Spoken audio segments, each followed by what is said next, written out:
Some of you are learners and some of you are working professionals, but we all are learners. I think that is a conscious journey we undertake as we grow older or as we understand the value of knowledge, learning, education. For most of you, the period of studying is over, that is, being into academics, just like me. But you can choose to pursue course or even you can be a learner for life. Today's topic is about giving feedback, guidance, guidelines, and also correcting others. Many learners come to trainers because they want their sentences and they want their methods to be corrected. That is why they pay, or otherwise, they take free sessions, they have conversational sessions. And by the end of conversational sessions, they always ask for feedback. Some trainers know how to do it, especially if they have enrolled in courses or if they have taken up teachers' training courses or any kind of certification. So, being a trainer with CELTA certification or after completing all my degrees, I know how to give constructive feedback. Welcome to another video on my channel. If you're new to my channel, my name is Renee Rose Matthew. I'm a CELTA certified tutor and also an author. Everybody has got a correction phase. Everybody works on something or anything and everything because you are new to many things. This lifetime is not enough to master a language at the advanced, or you can say at the perfect level, because you keep learning every day. The more you learn, the better you become, the sharper you become. Right? I hope you agree with me. But we are all at different levels, and at times we may feel like correcting others. Now, trainers know this, but still, it'll be a reminder for you and me on how to correct others. As I mentioned, when you have a course put up or when you are asked to correct others as trainers, it's our responsibility and duty to correct, to give the feedback, to give the guidelines. There are some spot corrections. At times, the learners say, "Ma'am, please correct me on the spot while I'm speaking," or otherwise after activities. During my training sessions, I also give feedback by the end of the sessions or via emails. There are different ways of correcting others, constructive way of repeating, correcting others instead of just saying, "You made a mistake." You can also prompt, elicit the answers, and then find out the prior knowledge. Now, that's different. Correcting others is the topic for today. Why did I bring up this topic? Now, on social media, we have content creators, trainers, teachers, certified people who have got the authority to correct others. But some content creators, due to reach, algorithm, or how social media operates, they choose to pick celebrities. Have you seen that? Here are some of the screenshots. But this has become a trend today. And I'm not saying it's wrong, because they pick celebrities saying that the grammar is wrong here, the usage is not correct, or she made a mistake, he made a mistake, saying that this is for awareness. And they pinpoint asking you who said it better, showing the face of the celebrities. Now, when you take the names of celebrities, it's easier. You're becoming impartial, irrespective of whether you're a fan or a supporter of that celebrity. And another aspect is they may not get to hear this and they don't bother about it. Now, that is different. And it is a public space. So you may feel that it is totally dependent on the individuality, the situation, and the circumstance. When a person really wants to correct you with concern, out of care, and when they really want you to grow, they will not correct you in public overtly, explicitly saying you are wrong. Now, here when it comes to social media, it's different. It's for reach, algorithm, business purpose, but still, there is a kind of idea subconsciously getting ingrained that it's okay to correct like this. You did it wrong, it's not correct. I'm not trying to criticize anybody, but if at all you listen to these people during casual conversations, they also make the same mistakes. Because if you and I make mistakes while using our native language or even while using English, native speakers also make mistakes while speaking in English. Though they grow up learning it, listening to it, reading, they don't do it consciously. Do you remember the time you began learning your mother tongue? No, I'm not able to recollect the time I began speaking or I began learning my mother tongue. It just comes like that, right? It's a subconscious kind of learning, you imbibe. You're imbibing the language because you had the environment. But when it comes to English, you can create the environment. I've already created a video on this. But still, apart from that, you take that conscious effort to learn something out of your realm, out of your interest, beyond your limitations for some people or for professional reasons. Whatever it is, constructive feedback, constructive way of correcting others is definitely different. And it speaks a lot about the personality. You have to remember that you don't have to correct people in public places until and unless they blame you, or until and unless they pinpoint and sarcastically mock at your sentences and the way you speak. Because I get to hear this while authors take conferences, workshops. If at all somebody tries pulling their leg, or by criticizing through mockery, satire, or using levity to say that you're wrong in this language, they have a sarcastic way of giving back, not in an abusive way. But on social media, I can see many people using the comment section on different channels. I know that you're concerned. When you're really concerned, I'm speaking about people who are really concerned, you can call the person to a private space. Make sure that it's not a public space. You tell them in a very calm way that you have got these strengths, you're good with communication. But apart from that, if you work on these things, it'll help you. So, this is a constructive way to put it. If at all they ask for it, that's the first thing they have to take note of. If they don't ask for it, you can say this would make it still better. But after that, you need to listen to their point as well.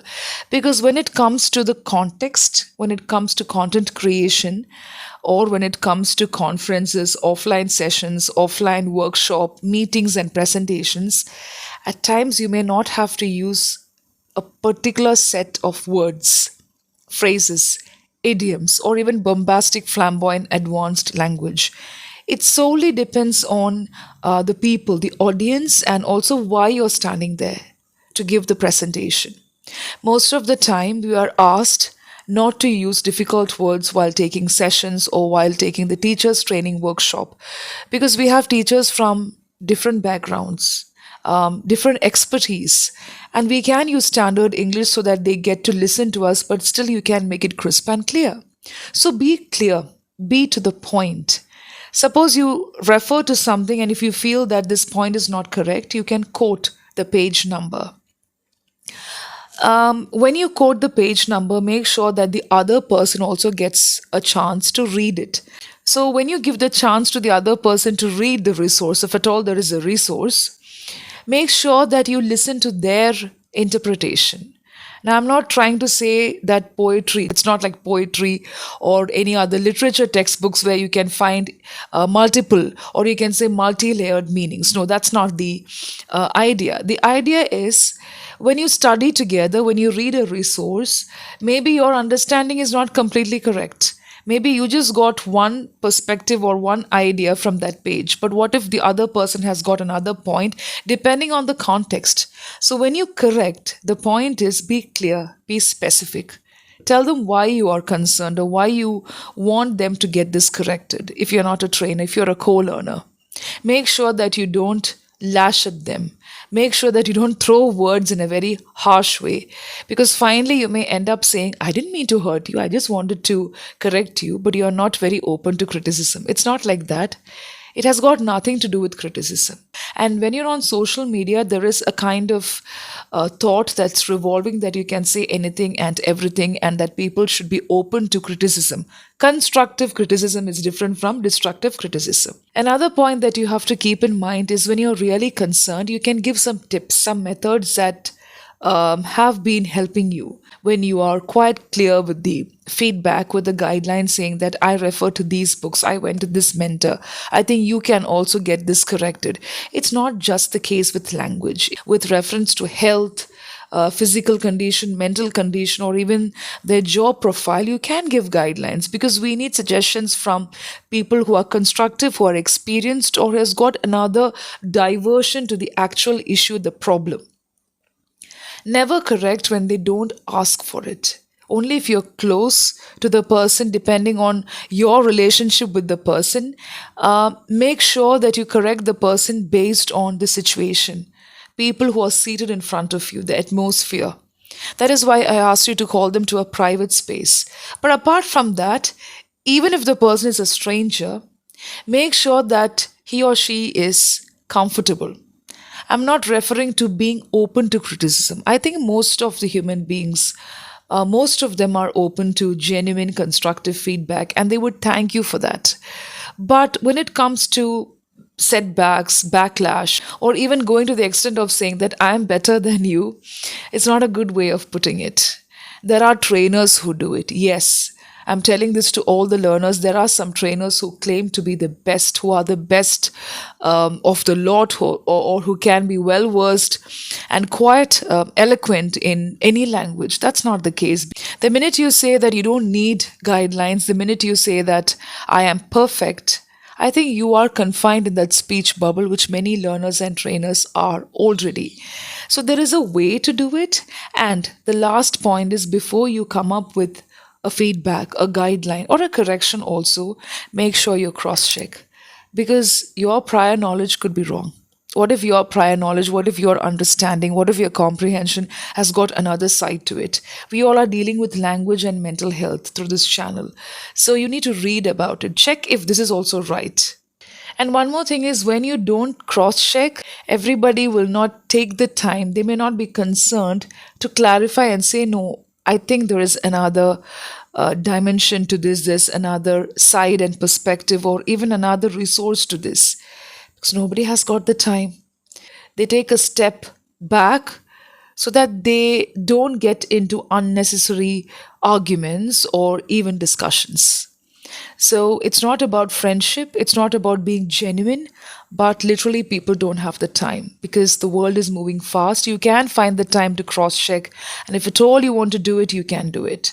Now, when you have your managers, your seniors, when you have your trainers, teachers, it's good to discuss things with them. You can clarify, you can find out things. That is a beautiful way of doing it because during CELTA also we used to learn together.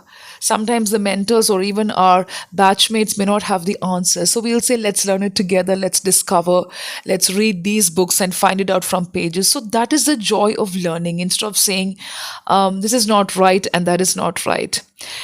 The last point is when you're obsessed with something, you may not have the mindset to get yourself corrected. I shall be doing a video on a book titled Mindset.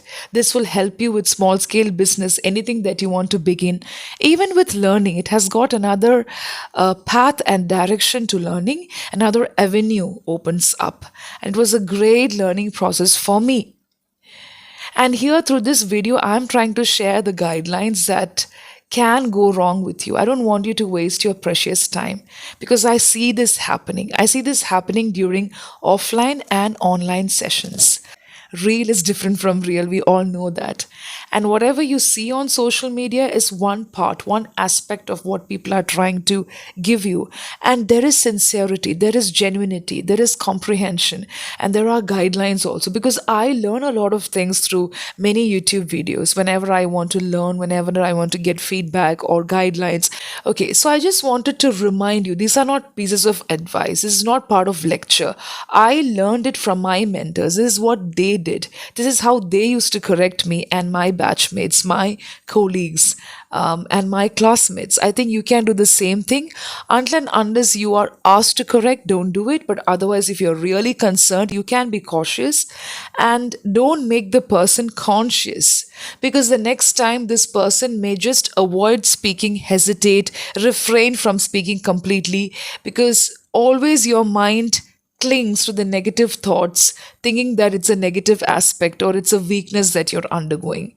And always remember that nobody can be a know all. I never proclaim, declare, and also say that I know everything in English. I'm still a learner. Being a trainer with 6 to 7 years of experience, I'm still trying to find out so many things. I'm trying to read books. When I read one book, I get another dimension to the same book through another one. So I'm not saying that this author was right. So I cannot say that both the authors were confusing me. That's another perspective to the same problem or the same thought. That's how beautiful and complicated the world is. And English is not a complicated language, it is made complicated. But the approach to it makes a huge difference. And I see this kind of response, this reaction from many learners who say that I don't know anything about this language, but I happily correct. I find joy in correcting others when I don't want to correct myself.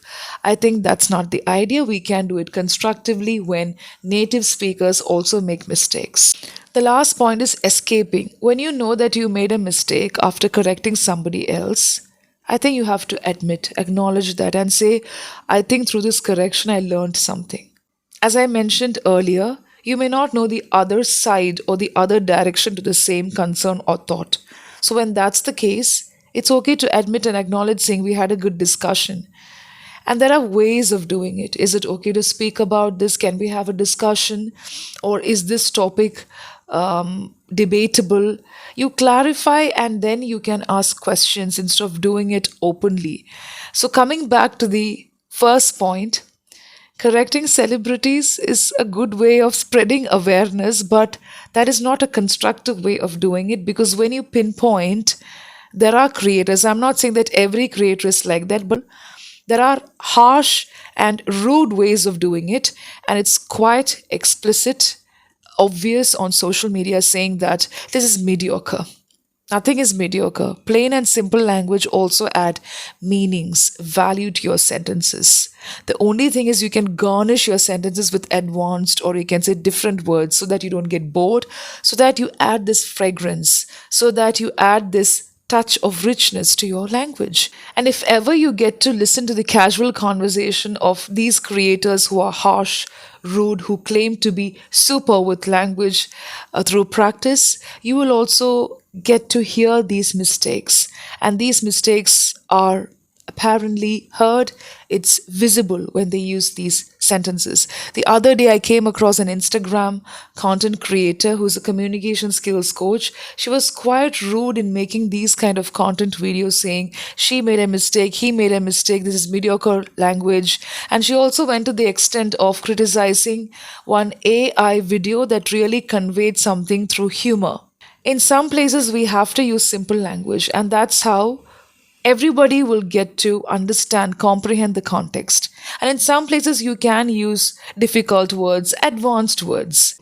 But at times, when you make a video for awareness, it's always good to use simple language, garnish it with good words, advanced words, so that people can pick and use those words and understand it. We have stalwarts and legends who are well versed in our country in the English language, but they do not use words redundantly, where they have more than six or five words in the same sentence.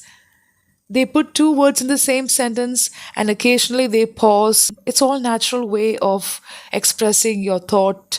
So when we choose to be picky, let's remind ourselves to be very careful. It's not only with constructive feedback and criticism. Before criticism comes, allowing the other person to listen to you, to be patient, to calm, and also at the same time. It's not about constructive criticism. So before criticism comes feedback, guideline, or something that's expressed out of concern. And that is how we can grow together. I hope you get these points in the right sense. Happy learning.